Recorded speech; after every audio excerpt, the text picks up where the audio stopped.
eu gostaria até de frisar algo. Às vezes, as pessoas, elas perguntam e até mesmo questionam. Elas dizem assim, mas vem cá, por que vocês só estão falando, ou só falam, depois que vocês saem? A primeira coisa, Davi, e a quem, né, assiste agora, nós só falamos, quando saímos, porque lá dentro nós não podemos falar. Essa que é a realidade, meu amigo, minha amiga. Lá não é uma democracia, digamos assim. Lá é uma ditadura, onde nós temos que apenas obedecer aquilo que é passado pela liderança. Então, quando muitos dizem assim, poxa, mas vocês só falam depois que vocês saíram. Bom, se nós falássemos qualquer coisa dessa natureza, enquanto nós estávamos lá, nós seríamos punidos, nós seríamos retaliados de diversas formas e maneiras. Tá? A prova disso é que se um obreiro, vou dar um exemplo aqui, um obreiro ele questionar uma determinada ordem, né, da instituição ou de um determinado líder, se ele questionar, ele não obedecer, coisas assim do gênero, ele vai ser punido também. Então, os próprios obreiros sabem que temos que obedecer apenas. Mas que as ordens sejam absurdas, né? Em muitos casos, como são os casos aí das vasectomias, ordens até criminosas, temos que seguir e obedecer. Mas, enfim, Davi, eu fiquei 22 anos como pastor da instituição. E quando eu entrei ainda muito novo, eu tinha aí os meus 16 anos, né? 15 para 16 anos, quando eu entrei, e já ingressei para ser pastor da instituição. E aí eu passei por todo aquele processo, como vocês sabem, né? Auxiliar, aquela coisa toda, né?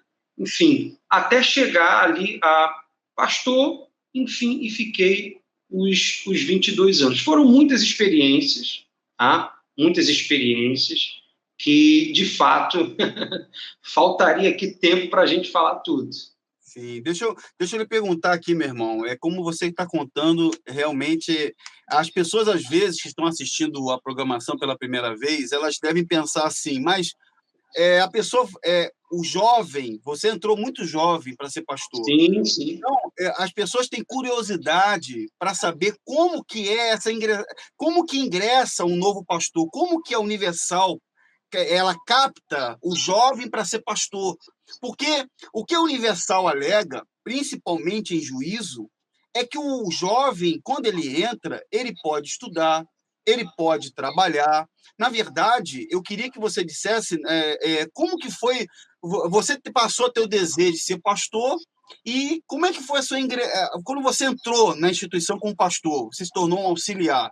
Naquele momento, o que aconteceu? Sim, Davi, a verdade é que a cúpula da instituição, ela se aproveita da boa-fé e da boa vontade desses jovens de querer, de fato, ali, ganhar almas, né?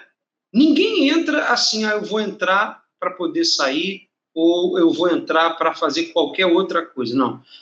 Eles entram querendo ganhar almas, ainda mais jovens, como nós entramos.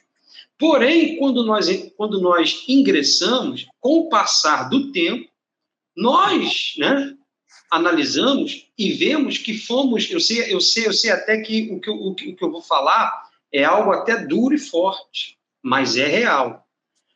A cúpula acaba transformando esses jovens pastores em máquina de fazer dinheiro para eles. Eles não podem estudar.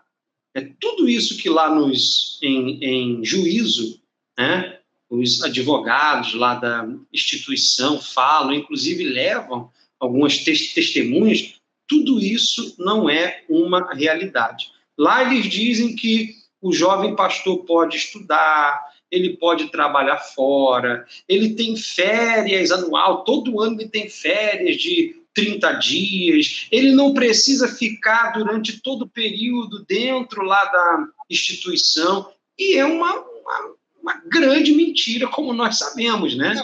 Não só eu, mas como todos os que assistem agora. Mas você podia fazer faculdade, você era orientado a buscar conhecimento fora, trabalho, você tinha profissão dentro da Universal como pastor? Ou como é que era? Jamais. Pelo contrário, eles ainda diziam que tudo que nós fôssemos ali fazer tinha que ser relacionado à instituição, né? Seja livros, seja uma leitura, seja lá o que fosse. Ninguém podia fazer uma faculdade, nada do tipo, Davi.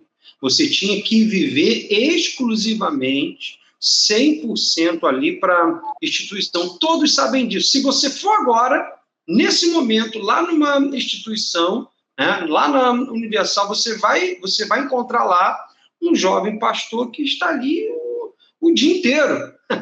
Compreende? O dia inteiro. E, enfim, é 24 horas e Davi, é uma grande mentira o que eles falam em Juízo. Pois é, eu queria também aqui aproveitar a companhia da sua esposa aqui, da Dona Isabelle. Seja muito bem-vinda, minha irmã. E eu quero perguntar à senhora também, na questão da noiva de pastor. Eu queria saber, porque a senhora, além de ter sido noiva de pastor, né, eu digo assim, eu não sei como foi a entrada de vocês. No caso, você entrou, Johnny, você já... Solteiro.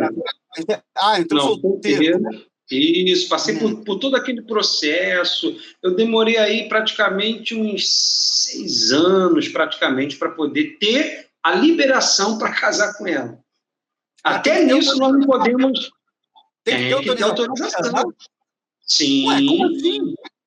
Se o bispo responsável ele não assinar, ele não der a liberação, o pastor ele não casa. E olha, Davi, em muitos casos, se lá na hora lá da entrevista, o bispo ele olhar e falar assim, olha, não dá não, hein?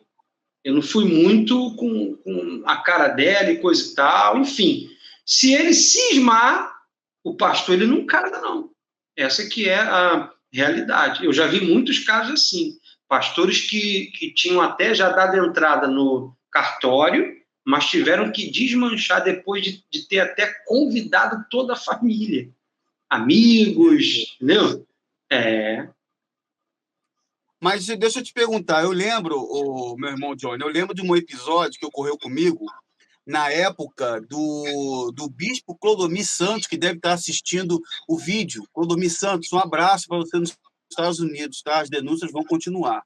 Mas, então, Clodomir, eu quero mandar um recado aqui, inclusive, para ele, porque eu estava nessa reunião, havia um corpo de auxiliares muito grande na nave auxiliar da catedral. Eu era noivo na época e o Clodomir havia dito que preto não pode namorar com branca, nas palavras dele. Nas palavras dele, preto não namorava com branca e branca com preto e vice-versa. Então, existia muito isso. Eu queria perguntar a você se foi só comigo nessa reunião, que não era só eu que estava ali, havia outros que estavam ali. É uma realidade.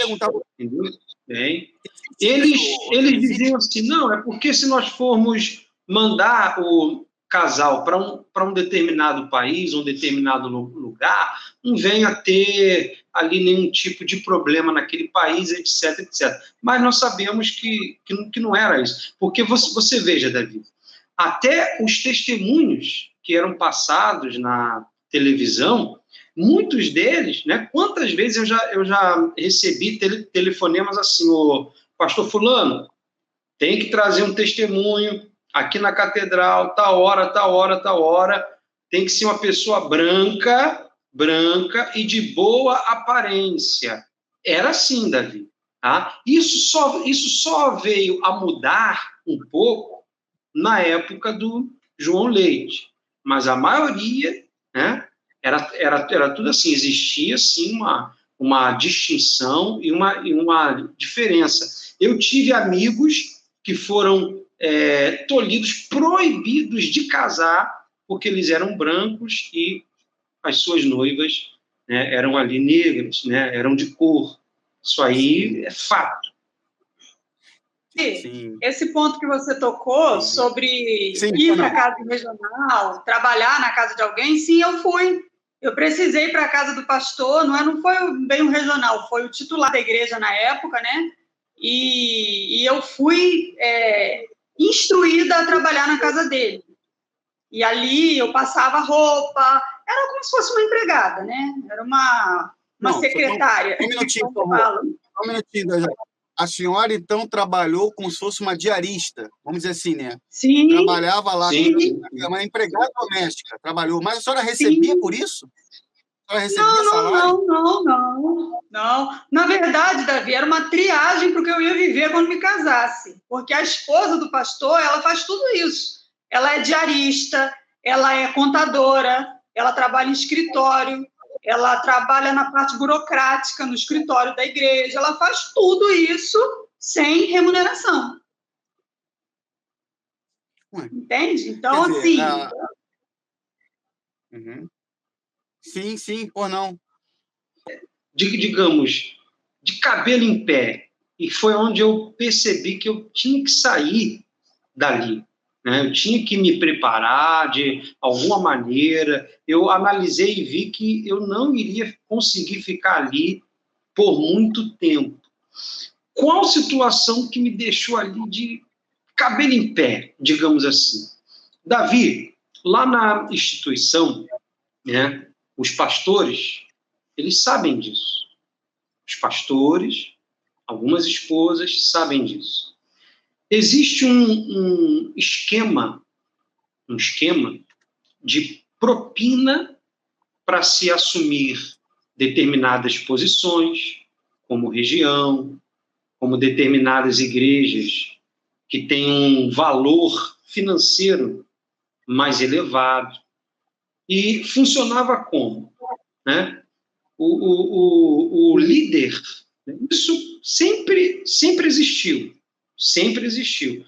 Só que quando criaram os chamados blocos, Davi, isso virou uma febre, principalmente aqui no Rio de Janeiro, aonde chegava-se ao ponto, Davi, de eles venderem ou exigirem propina até para enviar auxiliar para as nossas igrejas. E burde era R$ 1.500. Era R$ 1.500. Você tinha que, digamos, negociar com o pastor lá da catedral, lá do setor. E aí, fulano, e aí, estou precisando aí de um auxiliar ou de um terceiro aqui na minha igreja, na minha sede, tal.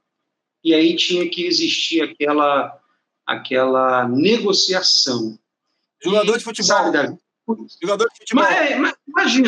Imagina, eu teria que vender o meu ministério para poder assumir uma determinada posição. E isso ali, para mim, Davi, era um absurdo. Por quê? Davi ele foi achado de trás das malhadas. Deus o achou. Então, todo pastor, né, tem aquele sonho. Não, um dia, se eu chegar em uma determinada posição, atingir um determinado patamar, ou assumir uma determinada igreja que tem um determinado valor, os pastores sabem do que eu estou falando, né? Vai ser porque Deus ele me achou, Deus ele me encontrou.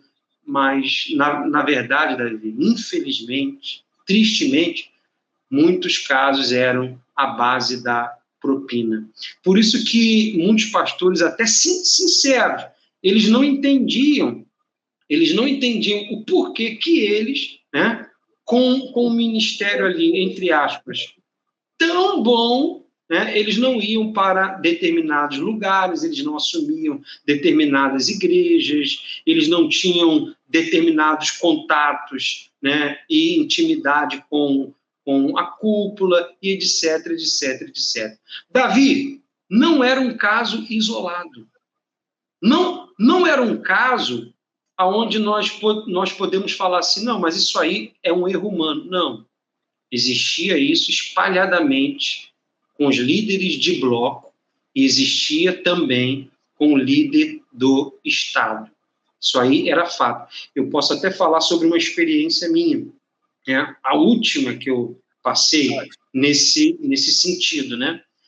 Eu passei em uma determinada igreja, onde nós começamos ali a fazer o trabalho evangelístico, coisa e tal, e como era cobrado valores financeiros, como sempre é ali para o pastor, aquela igreja ela começou a desenvolver financeiramente e a coisa foi indo, a ponto de até chegar a passar em valores a sede da própria região, né? E aí, o que aconteceu? O regional, ele já era aborrecido comigo, porque eu não queria participar do esquema que rolava mensalmente para poder chegar junto lá com uma propina, né?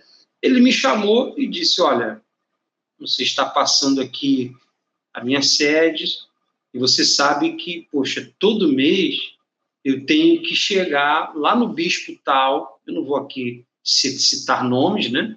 Mas eu tenho que chegar lá na sede lá do bloco e deixar tanto lá, John, você sabe disso. E você crescendo muito lá, a coisa vai ficar feia aqui para mim e eu não vou conseguir deixar um valor bom lá para o líder. E você sabe, se não deixar nada lá, vai pegar para a gente. E Davi, ele queria que semanalmente eu deixasse lá um determinado valor para que ele pudesse, então, repassar para o líder do bloco. E eu nunca aceitei essas coisas, né? Vender o meu ministério, coisa e tal. Enfim, isso foi só um dos pontos. Esse esquema de propina que sempre existiu, tá? Mas de uma forma mais intensa, quando foi criado os blocos, né? Só para você ter ideia, Davi, até nos apartamentos, né? Lá tem um setor que é o setor de locação, né? O pastor está precisando de um apartamento, ou ele se mudou, veio do interior, veio de outro estado, ele tem que procurar lá o determinado responsável daquele setor, né, para que ele venha ser direcionado lá para o apartamento lá da instituição. Davi, até nisso rolava propina. Não, Johnny, você simplesmente deixar um valor para que você pudesse ir, né? E dependendo do valor que você deixasse lá, você ia para um determinado condomínio, para um determinado apartamento, a coisa mudava. E se você não deixasse nada, vai morar junto. Agora eu quero fazer uma pergunta. Será que o Renato Cardoso, bondoso, Renato Cardoso é muito bondoso, eu assisti um vídeo dele agora há pouco, eu quase chorei, eu quase me emocionei. Renato Cardoso é muito bondoso. Eu queria saber, será que ele sabe desse esquema? Será que ele está sabendo que acontece isso dentro da instituição? Porque, meu irmão Johnny, teve uma publicação que nós fizemos, eu recebi essa imagem, inclusive foi uma imagem muito tocante. Eu, sinceramente, chorei. Porque os pastores como você e outros que estavam ali querendo fazer um trabalho sincero, mas se deparavam com a corrupção, se deparavam com a heresia, se depararam com todo tipo de crueldade, não fazem mais parte do corpo eclesiástico da Universal, porque... Davi, sim, o sincero não consegue ficar. O sincero, ele vai sair, porque ou ele faz parte de toda essa sujeirada, né, para poder permanecer, chegou ao ponto de eu ser até ameaçado que se eu não desse, eu iria perder a igreja. Pois é. Eu teria que separar o valor da minha igreja, enviar para aquele determinado líder, para que eu pudesse permanecer naquela igreja, entre aspas, abençoando as pessoas. Pois é, punição para ele, porque parece que ele teve... Sim. E isso ele não quis fazer vasectomia, a esposa engravidou, né? Teve a criança e represária. Meu Deus do céu, meu Deus do céu, que crueldade, meu Deus, que crueldade. O homem com um bebê morando num cubículo lá no escritório da igreja porque teve a criança. Agora, o meu irmão Johnny... A instituição riquíssima, bilionária, e permitir isso acontecer. Com certeza. Eu queria entrar aqui na questão da vasectomia, meu irmão. Eu queria perguntar a você, porque a dona Isabel estava falando agora há pouco, ela estava comentando que ela recebeu uma ligação que você já falando, já preparando ela emocionalmente, tipo assim, e aí, sondando, né? Sondando. Isso, é porque... Exato, porque, entenda, Davi, quando eu fui ali sondado para poder ter o meu casamento liberado, né? Então, o que aconteceu? Olha, você vai casar, mas você sabe que tem todo o trâmite aí da vasectomia, tá? Os pastores, eles estão sendo orientados a não ter filhos, e aquela história toda, né? Você vai ter filho da fé, ao invés de ter filhos naturais, filhos físicos, vocês terão filhos da fé, aquela coisa toda. E como a minha esposa falou, né?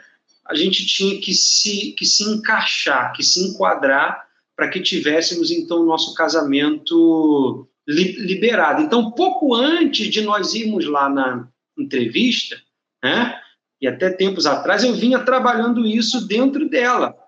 Olha, Isabelle, tem essa direção, tem essa ordem, e aí? E ela, como sabia de toda essa ordem, porque isso já vinha sendo passado também lá nas reuniões de noiva, então ela me falou, eu também não quero, né? Eu também vou optar entre aspas, né? Eu também vou optar em não ter filhos, tá, Davi? Mas que, na verdade, nós sabemos que existe toda uma pressão, todo um terror psicológico de diversas formas e maneiras para que o pastor faça a vasectomia. E se não fizer, né, ele sofre, então, retaliações. E quando nós fomos para a entrevista, né, para que houvesse ali o nosso casamento, então, ser liberado, porque, como eu falei, Davi, o pastor, para que ele venha casar, ele tem que ter a liberação do bispo estadual. Se ele não assinar, o pastor ele não pode dar entrada no casamento e etc, etc. Então, quando nós chegamos lá, né, foi o grande dia da entrevista, para a gente poder, então, ver se iríamos casar ou não, se o bispo iria aprovar ou não, né? Quando chegamos lá, assim que sentamos diante lá do bispo, a primeira coisa que ele pergunta, Davi, pegou com quanto e tá com quanto, rapaz? Imagina, Davi. A minha esposa... Para aí. Você que não está entendendo, vamos traduzir, meu irmão, porque... eu vou explicar. Porque a pessoa está pensando o seguinte, não, peraí, eles são pastores, aquilo lá é uma igreja, aquilo lá é um trabalho sem fins lucrativos. Mas o pastor na Igreja Universal do Reino de Deus, como eu canso de dizer no meu canal, ele trabalha por meritocracia. Quanto mais ele arrecada, mais ele cresce. Então, cresce no quê? Cresce nas almas, nas pessoas, nos batizados nas águas? Não. Pegou com quanto é o quê, pastor Johnny? Fala aí, pastor Johnny. Então quando ele perguntou isso, a minha esposa, que era a minha noiva, ela não entendeu nada, né? Ela já ficou, porque eu não passava essas informações até então ali para ela, né? Eu tentava ali poupá-la ali ao máximo, né? Dessas informações, digamos assim, né? Então, quando ele perguntou, pegou com quanto e está com quanto, ela pensou que o líder estava falando sobre a quantidade de pessoas que dava na minha igreja e que estava dando. Mas não, Davi. Ele estava perguntando quanto eu havia, né, qual o valor, quando eu cheguei naquela igreja, qual o valor, quanto ela dava e quanto ela está dando agora depois de 1 ano e meio. Davi, se no mínimo eu não tivesse dobrado o mês, o valor daquela igreja, Davi, eu não teria o meu casamento liberado. Ainda mais na época que eu entrei, alguns pastores sabem disso, que, meu amigo, se você não arrebentasse, como eles diziam, você não casava, né?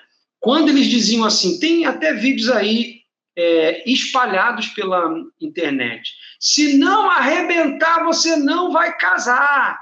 Tinha um líder, Davi, que na reunião lá com os solteiros, ele falava assim, ó, nessa fogueira santa, se você não colocar 3 vezes mais, você vai voltar a auxiliar e você não vai casar.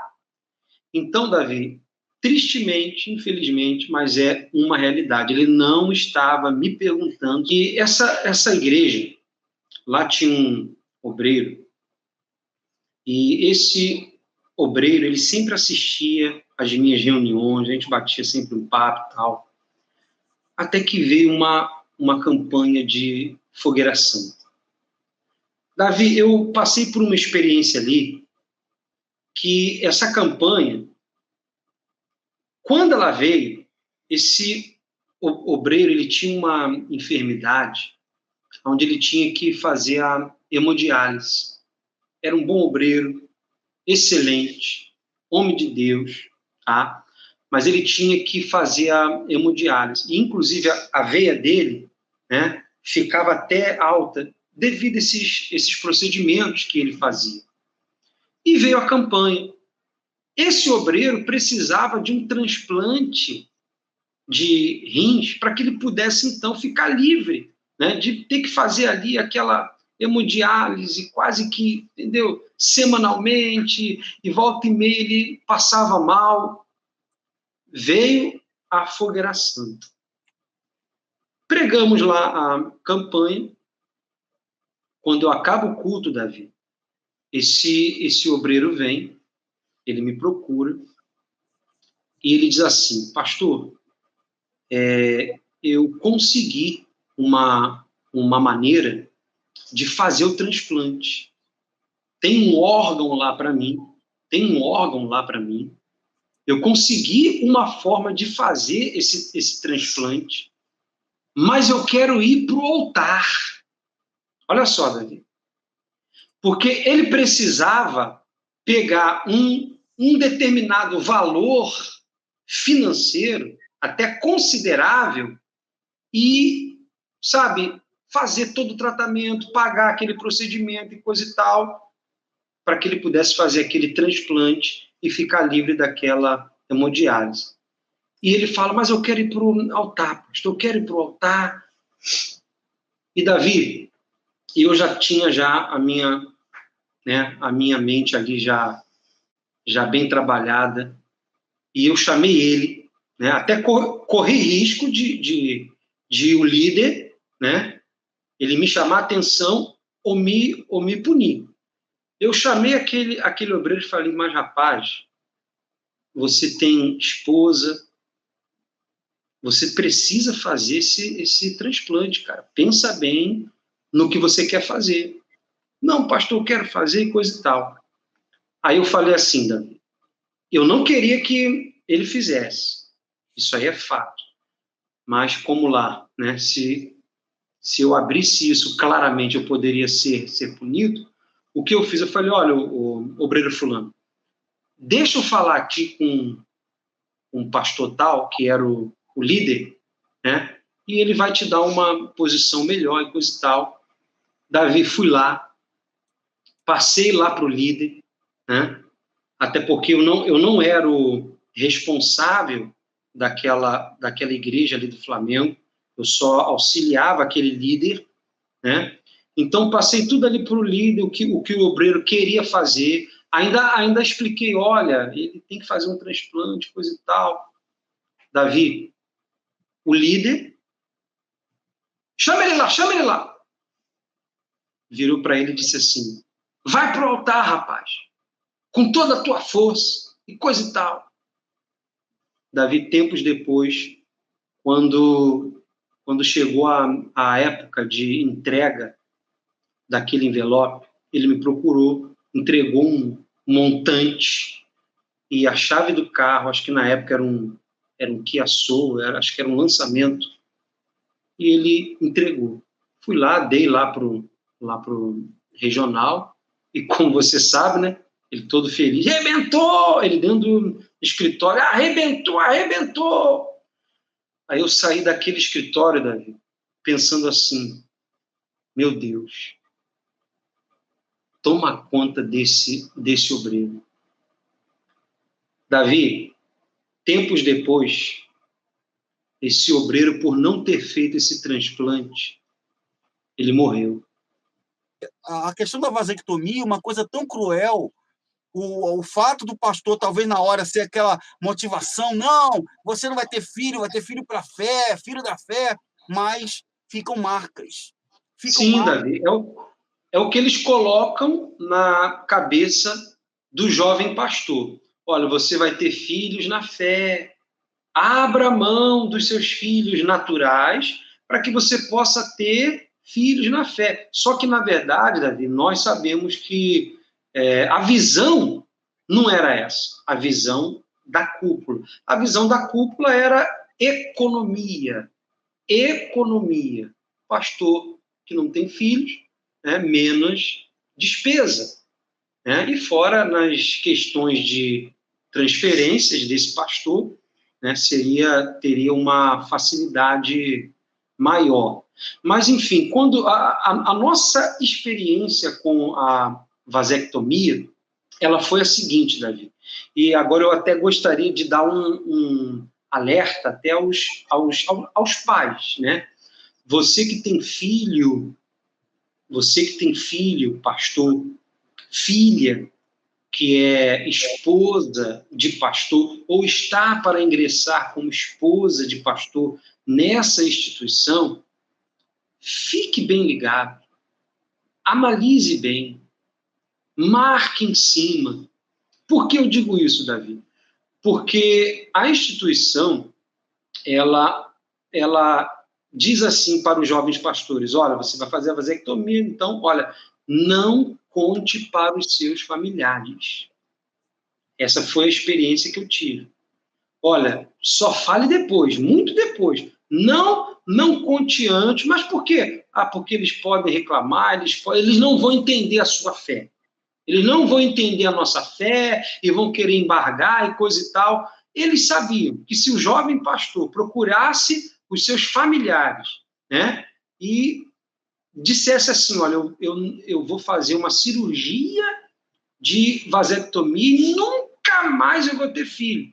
Poxa, os familiares, né, a mãe daquele pastor que gostaria de ser avó, a mãe daquela esposa que gostaria de ser avó, o pai e vice-versa, iriam, né, manifestar ali aquele lado contrário à coisa. Então, nós chegamos lá na liderança, para poder ter o nosso casamento aprovado ou não, e uma das condições, Davi, que o bispo líder do estado deu, foi a seguinte, olha, o Johnny, eu vou liberar, mas eu só assino, né, que é caneta, eu só vou assinar se você se propor a fazer a vasectomia.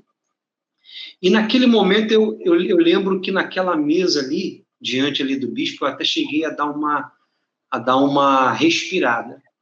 Mas eu, né, achando que estava seguindo a direção de Deus, queria casar, toda aquela pressão em cima, se você não fizer o teu ministério, ele não vai desenvolver, você sempre vai ficar aí, vai ser mais um pastor, e coisas que eles colocam. E disse para o líder, então tá bom, eu vou fazer.